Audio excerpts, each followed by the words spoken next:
article I am taking it from Srimad Bhagavatam, right? Srimad Bhagavatam, 7th canto, 1st chapter, 30th shloka.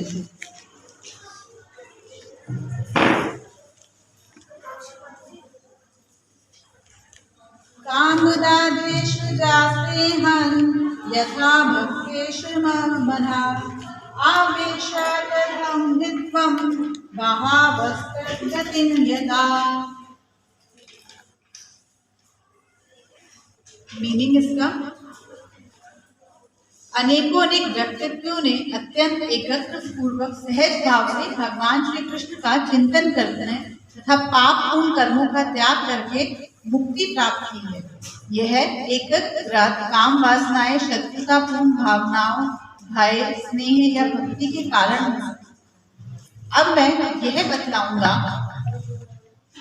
कि किस प्रकार से मनुष्य श्री भगवान ने अपने मन को एकाग्र करके उनकी कृपा प्राप्त कर।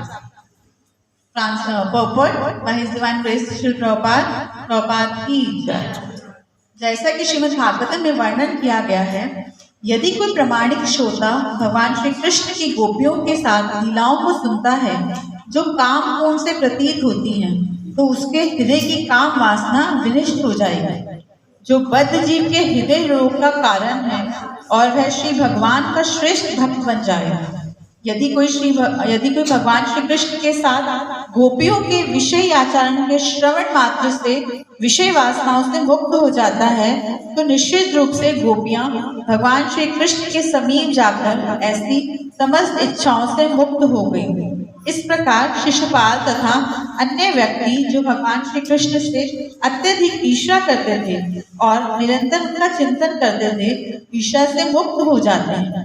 नंद महाराज तथा माता यशोदा स्नेह के कारण कृष्ण भावना अमृत में लीन रहते थे।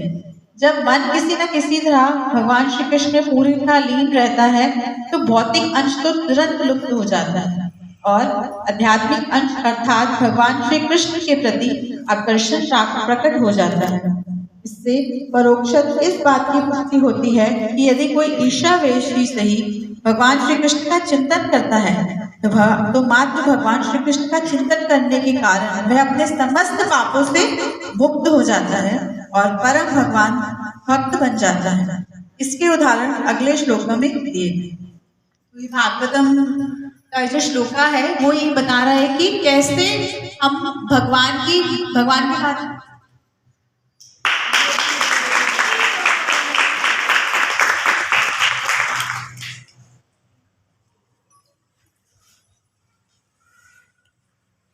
कैसे भगवान का चिंतन करने से किसी भी तरह से हम भगवान की हमारे अंदर फीलिंग्स हो, हमें क्या करेगी, वो मुक्ति देगी।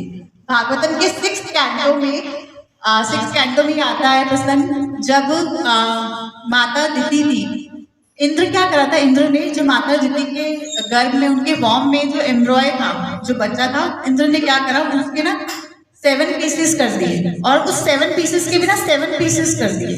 तो माता दिति बहुत परेशान रही और उन्होंने ना कश्यप मुनि को बोला कि भगवान इतने पार्शियल क्यों है, पार्शियल समझते हैं कि भगवान इतना ना डिफरेंशिएट क्यों करते हैं। भगवान हमेशा डेमीगॉड्स को हेल्प करते हैं और जो डेमन्स होते हैं उनको कुछ नहीं कहते। इंद्र कौन था, वो डेमीगॉड। तो भगवान हमेशा देवताओं की रक्षा करते हैं और जो देवता असुर होते हैं उनको ही रक्षा नहीं करते हैं। तो वो जो इंद्र था वो डेमीगॉड था, उनके भगवान इतने पार्शियल क्यों हैं। तो फिर यही सेम क्वेश्चन परीक्षित महाराज ने पूछा सुखदेव गोस्वामी से कि परीक्षित महाराज, मुझे समझ नहीं आता कि भगवान इतने पार्शियल क्यों हैं।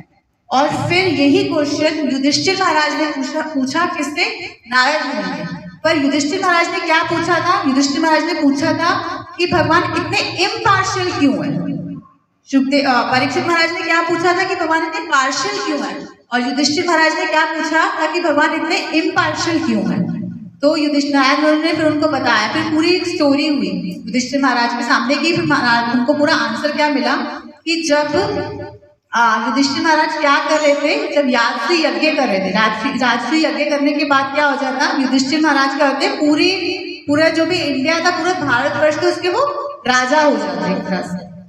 तो उन्होंने जब वो राजसूय यज्ञ कर रहे थे, तो उस जब वो यज्ञ करते करते ना वहां पे ना सब लोग फर्स्ट जो पूजा कर रहे थे, सबने को कौन करेगा सबसे पहली पूजा, सबने बोला कि कृष्ण करेंगे। तो उनका ठीक है कृष्ण करेंगे। तो जब वो रात्रि यज्ञ चल रहा था तो वहां पर कौन आया, शिशुपाल। शिशुपाल कौन था, जब 4 कुमार वैकुंठ लोक गए, वहां पर वैकुंठ लोक में ना 2 उनके ना द्वारपाल थे, जय और विजय। तो उन्होंने ना उनको 4 कुमार को ना जाने से ना मना कर दिया कि आप अंदर भगवान के दर्शन करने नहीं जा सकते। तो उन 4 कुमारों ने क्या करा था कि उनको कर्ज किया कि आप नीचे जाओगे और आप क्या भगवान की दुश्मन बनोगे।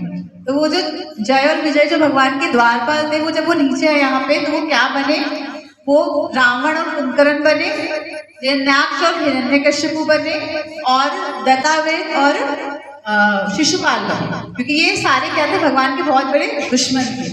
और जब शिशुपाल पैदा हुए थे ना, वो जब पैदा हुए तो एक ना नॉर्मल चाइल्ड जैसे पैदा नहीं हुए। शिशुपाल बाय बर्थ से उनका क्या था, उनके ना एक्स्ट्रा हैंड्स थे 2 और उनके यहाँ पे एक एक्स्ट्रा आईज थी।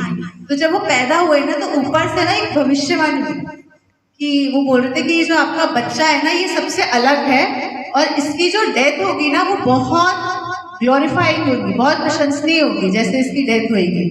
तो किसी एक पेरेंट्स क्या एक्सेप्ट करता है, कि एक्सपेक्ट करता है कि यही हो ना कि मेरा बच्चा क्या सुनना चाहिए, मेरा बच्चा बड़े होकर डॉक्टर बने, इंजीनियर बने। लेकिन जब वो बच्चा पैदा होता है तो ऊपर से क्या आती है भविष्यवाणी कि इसकी जो डेथ होगी वो बहुत ग्लोरीफाइड होगी। तो बहुत शौक लगता है कि कैसे। फिर जो उनकी मदर होती है शिशुपाल की, वो पूछती है कि आपने ये तो बता दिया कि इसकी जो मृत्यु होगी वो बहुत ग्लोरीफाई होगी, बहुत प्रशंसनीय होगी, लेकिन इसकी मृत्यु होगी कैसे, कौन इसको मारेगा, क्या होगा। तो फिर उन्होंने कहा कि जिसके गोद में जाके, अगर ये जाके मतलब गिरता है या बैठता है, उनकी गोद में जाने से इसके जो हाथ, जो एक्स्ट्रा हैंड्स है वो मतलब खत्म हो जाएंगे और जो आईज है वो खत्म हो जाएगी, तो उसके हाथों से इसकी डेथ हुई। तो फिर जो उनकी मदर होती है शिशुपाल की, वो अपने घर में ना सबको ऐसे बुलाती रहती है कि आओ मेरे घर पे आओ, ऐसे आओ। तो फिर कृष्णा को भी बुलाती है। कृष्णा भी उसमें छोटे बच्चे होते हैं, बड़े नहीं होते हैं। कृष्णा को भी वो बुलाती है। और कृष्णा जब आते हैं तो वो जो शिशुपाल होता है, वो जैसे ही कृष्ण की गोद में बैठता है, जाके एकदम से सब चीजें, जो उसके एक्स्ट्रा हैंड्स होते हैं वो खत्म हो जाते हैं, एक्स्ट्रा आईज होती है वो भी खत्म हो जाती है। तो जो उनकी मदर होती है वो बहुत रोती है। वो कहती है कि ये दोनों तो भाई हैं, शिशुपाल और कृष्णा कजन ब्रदर थे। तो शिशुपाल की मदर थी, वो उनकी नंद बाबा की ना सिस्टर थी, कजन सिस्टर थी। तो ये कैसे हो गया। तो वो बहुत रोई और फिर रोते रोते वो फिर बाद में भगवान के रूप में गई। उन्होंने बोला कि ऐसे कैसे हो सकता है, तुम कुछ करो मेरे बेटे का। तो उन्होंने बोला कि मैं तो कुछ नहीं कर सकता, मैं तो किसी का कोई कर्म है, मैं तो नहीं करता ये। तो फिर उन्होंने कहा तो कुछ तो कर सकते होगे। फिर उन्होंने कहा ठीक है, मैं एक चीज कर सकता हूँ कि मैं इसके ना 100 अपराध माफ कर दूंगा। 100 गलतियां ये जो करेगा, बड़ी बड़ी, छोटी छोटी नहीं कि पेन तोड़ दिया, बच्चे थे या पेंसिल तोड़ दिया, वो मैंने कहा नहीं, जो 100 गलतियां ये करेगा ना, मैं वो माफ कर दूंगा। और सबको पता है ये पूरी स्टोरी है। और जो 101 भी करेगा, मैं तब नहीं इसको माफ करूंगा। मैंने कहा ठीक है। फिर जैसे ही रात की यज्ञ चल रहा होता था तो शिशुपाल आता है।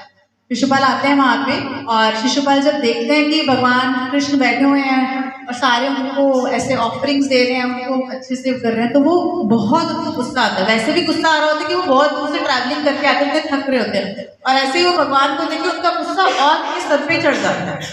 और जब उनको इतना गुस्सा आता है तो वो गुस्से में ना, मतलब जब यही हम भगवद गीता 2.62 में करते हैं ना, कि जब हमारे अंदर हमारी काम वासनाएं जब बढ़ती हैं और वो काम वासना पूर्ण नहीं होती, तो हमें क्या होता है, गुस्सा आता है। शिशुपाल की काम वासना क्या थी, किसके लिए थी, रुक्मिणी के लिए। वो रुक्मिणी को बहुत पसंद करते थे और उनसे शादी करना चाहते थे। लेकिन कृष्ण ने क्या करा, रुक्मिणी को उनकी आंखों के सामने से लेके चले गए। कितना बड़ा छल हो गया था उनके साथ, एकदम से उनको अपनी आंखों के सामने से लेके कृष्ण चले गए रुक्मिणी को। तो उनकी काम वासना पूर्ण हुई नहीं वो, और वो काम वासना जब हमारी पूर्ण नहीं होती है तो क्या होता है, गुस्सा आता है। कितना गुस्सा आ गया, वो गुस्सा उनके सर पे चढ़ गया। ये हम सबके साथ है। जब हमारी कोई डिजायर हमें चाहिए होती है ना, कोई चीज, हम कितना सोचते हैं उस बारे में, काश मुझे ये मिल जाए, मिल जाए, मिल जाए, मिल जाए, मिल जाए, और वो जब चीज नहीं मिलती है तो क्या होता है, हमें बहुत गुस्सा। तो शिशुपाल के साथ भी यही हुआ, वो रुक्मिणी को बहुत पसंद करते थे, रुक्मिणी से विवाह करना चाहते थे, तो उनकी वो डिजायर फुलफिल नहीं हुई। तो फिर वो क्या हुआ, उनको बहुत गुस्सा आया और गुस्से में उन्होंने भगवान को जो बोलना शुरू करा, जो गालियां देना शुरू करी, जो गंदा बोलना शुरू करा, करते रहे। भगवान भी सुनते रहे। उसके बाद भगवान ने बोला कि शिशुपाल 96, जो भी उनकी उस टाइम पे लैंग्वेज होती थी, 97, तो शिशुपाल वाज लाइक मुझे कोई फर्क नहीं पड़ता, 100 से ऊपर भी क्यों ना होता। अर्लियर बिफोर दैट शिशुपाल ना बहुत ध्यान से करता था कि मैं कुछ गलतियां ना करूं, ज्यादा ना करूं, बहुत ध्यान से। लेकिन उस टाइम पे शिशुपाल को बहुत गुस्सा आया, इतना क्रोध आया कि उन्होंने अपनी सारी लिमिट क्रॉस कर दिया और करते करते क्या हो गया, 100 भी क्रॉस हो गया। और भगवान ने क्या करा, अपना सुदर्शन चक्र छोड़ दिया। और जैसे ही भगवान ने अपना सुदर्शन चक्र छोड़ दिया, शिशुपाल वहीं पर ढेर हो गए। और जब वो वहां पे गिरे, शिशुपाल की बॉडी से जो सोल निकली वो कहाँ गई, वो भगवान के अंदर चली गई, भगवान कृष्ण के अंदर गई हो। और उस समय देखिए युधिष्ठिर महाराज की क्या कंडीशन हुई। अगर हमारे घर में कोई फंक्शन चल रहा हो, इतना बड़ा फंक्शन हो कि इतने दूर दूर से, राजसू यज्ञ बहुत बड़ा यज्ञ था और इतना बड़ा फंक्शन चल रहा हो और उस बीच में कोई डेड बॉडी पड़ी हो, कितना बुरा लगेगा। तो युधिष्ठिर महाराज ठीक है, बट वो बहुत कंफ्यूज हो रहे थे। तो उन्होंने उससे नारद मुनि से पूछा कि भगवान इतने इम्पार्शियल क्यों है,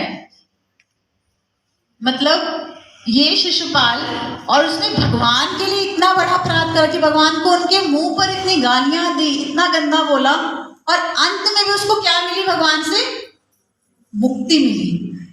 भगवान इतने इम्पार्शियल क्यों है, इसको तो कुछ ऐसी गंदी से गंदी बीमारी से मरना चाहिए, राइट। और फिर भी भगवान ने इसको अंत में क्या दी, मुक्ति दी।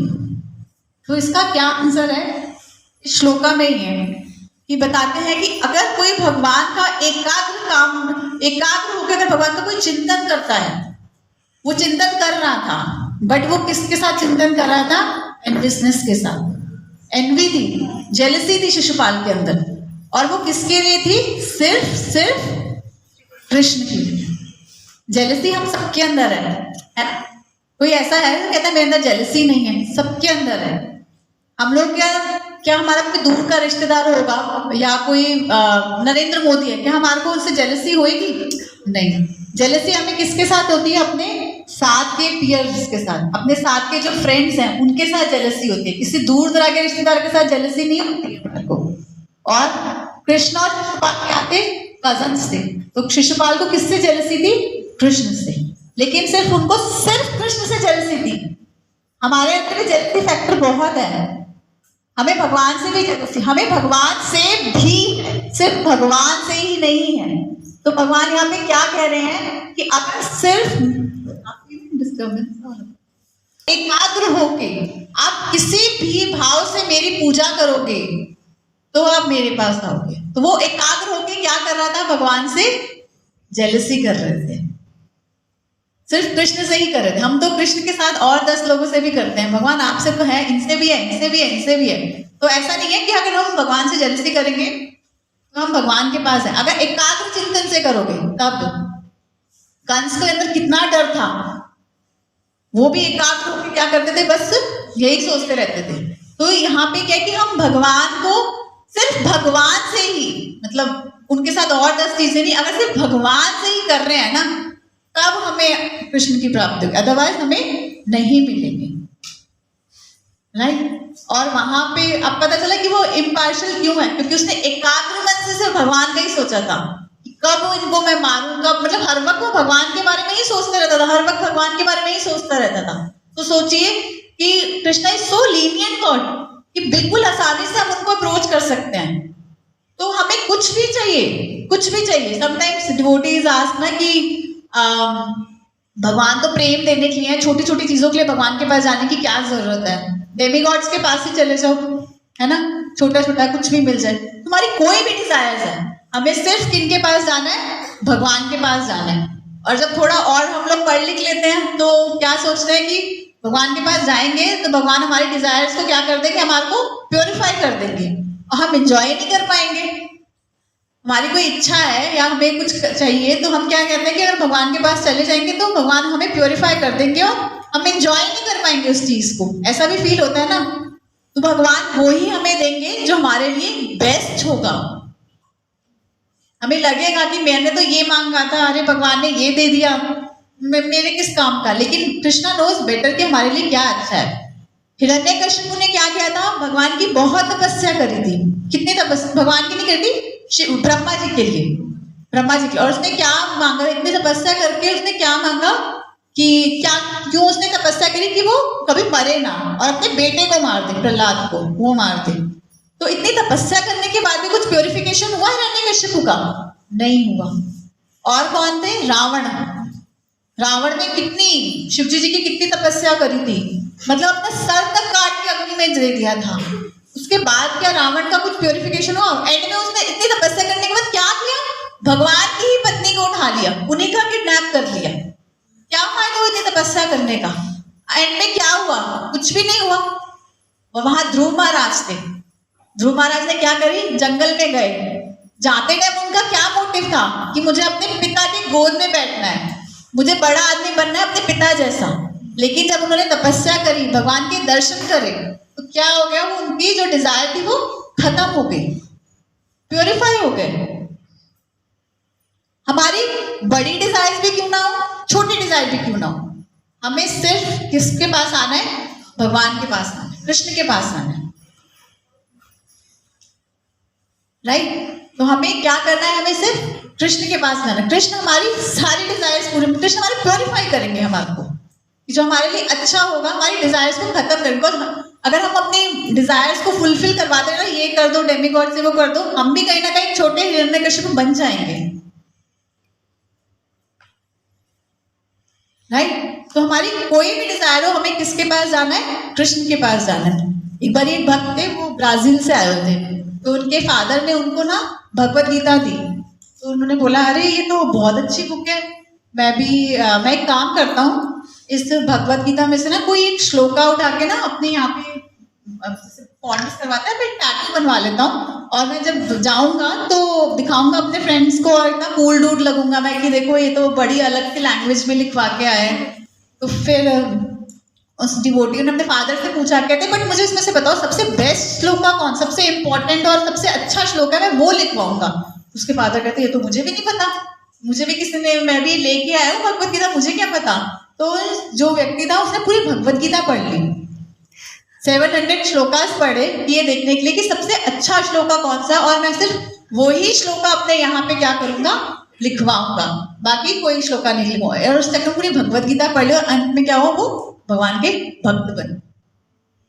तो कितनी, मतलब कुछ एक टैटू के लिए उन्होंने करवाया था कि मैं टैटू बनवाऊंगा, मैं ये टैटू यहाँ पे लिखवाऊंगा, और मेरी कोई और डिजायर नहीं है। तो सिर्फ भगवान के पास एक टैटू के लिए गए थे, और भगवान ने कितना उनको प्योरीफाई कर दिया।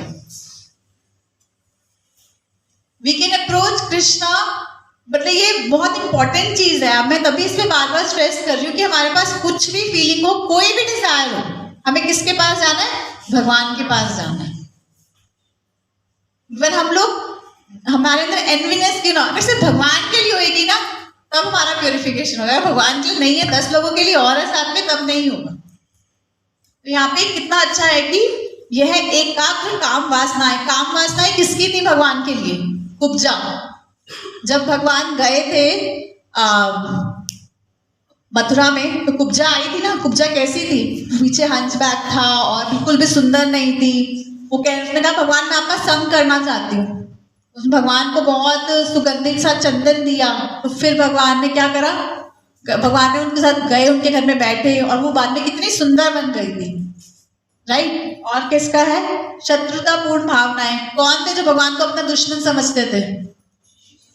शिशुपाल, कंस, रावण। कितना, मतलब किसी ना किसी तरह ये भगवान का चिंतन कर रहे थे। और भय, डर किसको था? कंस, जबकि उनकी भायन का बेटा था, पर कितना डर था। स्नेह किसको था? यशोदा मैया, राइट। और लास्ट भक्ति किसके अंदर थी भगवान के लिए? प्रहलाद, पांडव, है ना। तो ये सब क्या कर रहे थे? भगवान की भक्ति एकाग्र होके कर रहे थे कि हम किसी ना किसी तरह भगवान की भक्ति करें, राइट। और उसके बाद बताते हैं कि प्रहलाद और जब भगवान की इन्होंने भक्ति करी तो कैसे भगवान ने फिर, और पता चला कि भगवान पार्शियल भी क्यों है। अब जो भगवान के जितने भी ये लोग सब क्या है, जितने भी भगवान के दुश्मन थे वो भगवान के अंदर चले, उनकी मुक्ति हुई, लेकिन वो कहाँ चले गए, भगवान के अंदर चले गए। लेकिन अगर जो भगवान को लविंगली सर्व करते हैं, प्योर डिवोशनल के साथ, वो हमेशा भगवान के साथ रहते हैं, राइट। तो बहुत फर्क होता है कि आप भगवान को मुक्ति मिलेगी, नो डाउट। वो थी कौन आई थी, पूतना। पूतना को भगवान ने किसका दर्जा दिया, माता का, राइट। पूतना की भी मुक्ति हुई। वो क्या आई थी, भगवान को एकदम दूध पिलाने आई थी, विष वाला दूध, लेकिन फिर भी क्या हुआ, भगवान ने उनको एज अ मदर देखा और उनकी क्या हुई, मुक्ति हुई नहीं। लेकिन हमें ये देखना होगा कि हम किस भाव से भगवान की कर रहे हैं। अगर हम भगवान की लविंग, भगवान तो देखो कितना प्योरीफाई कर रहे हैं, कोई भगवान को ऐसा दुश्मन भी कर रहा है, भगवान उसको भी कर रहे हैं। अब कोई ये कह सकता है कि माता जी ये तो बहुत डिफिकल्ट है ना, कि आप कह रहे हो कि भगवान की करो सेवा, सब कुछ करो, डिफिकल्ट तो सब कुछ है। जब हम छोटे होते थे, मेरे को पर्सनली मैथ्स पढ़ना बिल्कुल पसंद नहीं था। मम्मी को बोलती थी मम्मी मैथ्स नहीं पढ़ना, बस कुछ और पढ़ा लो। तुम अगर कितने बच्चों को होता है मैथ्स नहीं पढ़ना, फिर भी पेरेंट्स क्या करते हैं, नहीं पढ़ना है। तो अगर उस टाइम पे नहीं पढ़े होते, या आज का कोई बड़ा बन सकता, मेरे प्रभु जी वो मुझे यही बता देते, कहते मुझे ना स्कूल जाते हुए बहुत डर लगता था, मुझे स्कूल के नाम से बड़ी डर लगती थी। और अगर उस टाइम उनके पेरेंट्स घर बिठा देते कि नहीं नहीं जाना, प्रभु जी अभी सीए हैं, तो क्या वो सीए बन पाते, नहीं। बचपन में हमें क्या अच्छा लगता है, सैरेलैक खिलाते हैं, ठीक है। थोड़े बड़े होते हैं रोटी सब्जी खिलाते हैं, रोटी सब्जी खाओ, सारा टाइम बच्चों के पीछे भागते रहो, रोटी खाओ, ये खाओ, वो खाओ। बच्चे अगर कहे कि नहीं नहीं मम्मी बड़े हो, हमें तो सैरेलैक ही खाना है, हम तो यही खाएंगे, तो क्या खा पाओगे, नहीं। बहुत मुश्किल लगता है कि कैसे करें, लेकिन मुश्किल है, बट फिर भी करो। शुरू में जब मैं भी 2004 या 5 में ना, कोई भक्त कहते थे ना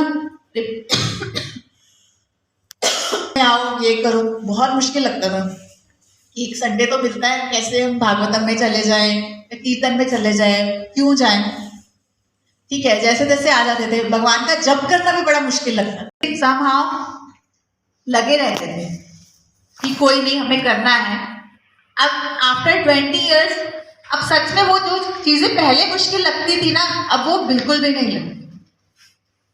it's a time, just a matter of time कि जब हम एसोसिएशन, यहाँ पे कितने डिवोटीज हैं जो संडेज को, कितने उनके प्लान्स होते हैं, ठीक है, फ्रेंड्स के साथ जा रहे हैं, आउटिंग करने जा रहे हैं, ठीक है, ऑफिस की एक छुट्टी है, घर में बैठ कर रिलैक्स करो, लेकिन you all are here, right. तो कुछ भी शुरू में बहुत डिफिकल्ट लगेगा, लेकिन बाय द टाइम अपने आप ये सब चीजें ना अच्छी लगेगी। भगवान का नाम जप करना, डिवोटीज का एसोसिएशन करना, अभी कीर्तन इतना सुंदर करा माता जी ने, कीर्तन सुनना, कुछ टाइम के बाद ये सब क्या होगा, ये सब कुछ बहुत अच्छा लगने लग जाता है। शुरू में सबको बहुत डिफिकल्ट लगता है, लेकिन कुछ टाइम के बाद क्या होता है, ये सब चीजें हमें बहुत अच्छी लगती है। तो कृष्णा इज, हम जैसे छोटे होते बोलते थे ना प्रेयर्स, तुम्हें वो माता चा पिता तुम्हें वो बंधु चा सखा तुम्हें वो, है ना, ये प्रेयर बोलते थे ना। तो क्या बोलते थे, तुम सब कुछ ही कौन हो, भगवान सिर्फ तुम ही हो। Krishna is the only Valentine, right. क्योंकि भगवान हमारे क्या है, सिर्फ वो ही, उनको पता है कि हमारे लिए क्या अच्छा है, क्या बुरा है, और वो जो कुछ भी हमें देंगे ना, वो हमारे लिए सबसे अच्छा होगा। So Krishna is our only Valentine.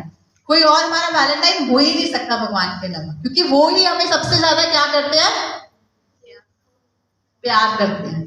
और उनके प्यार में कोई हमें एक्सपेक्टेशन नहीं होती। हम जाते हैं हमारे डेमिगॉड्स को लालच देते हैं ना, ये कर दोगे तो ये दे देंगे, ये कर दोगे तो वो कर देंगे, right. Krishna doesn't want anything, उसको कुछ चाहिए ही नहीं हमसे। तो भगवान ही हमारे क्या है, वैलेंटाइन है। कृष्ण से बढ़ के कुछ भी नहीं है। हमारे को कोई भी डिजायर हो, छोटी हो बड़ी हो, सब कुछ हमें किसके पास खाना, आके सिर्फ भगवान से ही मांगना, और किसी से भी नहीं मांगना। शिशुपाल मतलब होगा तो या तो भगवान के अंदर चले जाते हैं, भगवान के साथ में बैठते हैं। तो हमें क्या करना, बेस्ट पार्ट इज हमें भगवान के साथ में ही रहना है, राइट, उनकी सेवा करनी है। बेस्ट इज ये कि हमें जितना हो सके भगवान, कुछ भी डिजायर हो, कोई भी प्रॉब्लम हो लाइफ की, जो डीटीज होते हैं ना, they are doing the work as a, अब वो होता है ना पोस्टमैन जो होता है, क्या कहते हैं उसको, पोस्ट बॉक्स होता है जिसमें हम लेटर डालते हैं अपना, डीटीज वो करते हैं हमारे पास। कलयुग में ना सब लोग कहते हैं ना कि क्या जरूरत है, भगवान तो अंदर ही है, भगवान तो अंदर ही है। कलयुग में ये चीजें नहीं होती हैं, मतलब सच में जब भगवान होकर हमारे फॉर्म में सामने इतने बड़े डीटीज फॉर्म में ना, तो ही हमें समझ आता है, हम उनसे बात कर सकते हैं। कितनी बार डिवोटीज से यही सुना कि प्रॉब्लम्स है, क्या करें, नहीं डिस्कस कर पाते, तो उन्होंने बोला बेस्ट इज भगवान के सामने जाओ, सब कुछ बोल दो। अगर हम भगवान को एज अपना फ्रेंड लेंगे, भगवान के सामने सब चीजें अपनी बताएंगे, तो एक्चुअल में भगवान भी वैसे रेसिप्रोकेट करते हैं लाइफ में। अभी कोई माता जी से भी वही डिस्कस कर रहे थे कि कुछ ऐसी प्रॉब्लम्स चलती है कि सच में समझ नहीं आता, भगवान के सामने जाइए, अपनी सारी प्रॉब्लम्स बताइए, भगवान सबके रूप में, सबके अंदर परमात्मा रूप में तो है ही है। कितने बड़े बड़े मिरेकल्स हो जाते हैं, राइट। तो कुछ भी है लाइफ में, हमें किन के पास जाना है, सिर्फ कृष्ण के पास, और किसी के पास नहीं जाना। He's our husband, he's our Valentine, he's our father, he's our mother, हमारे फ्रेंड है, हमारे गुरु हैं, सब कुछ कौन है, सिर्फ और सिर्फ भगवान श्री। ठीक है, किसी का कोई डाउट?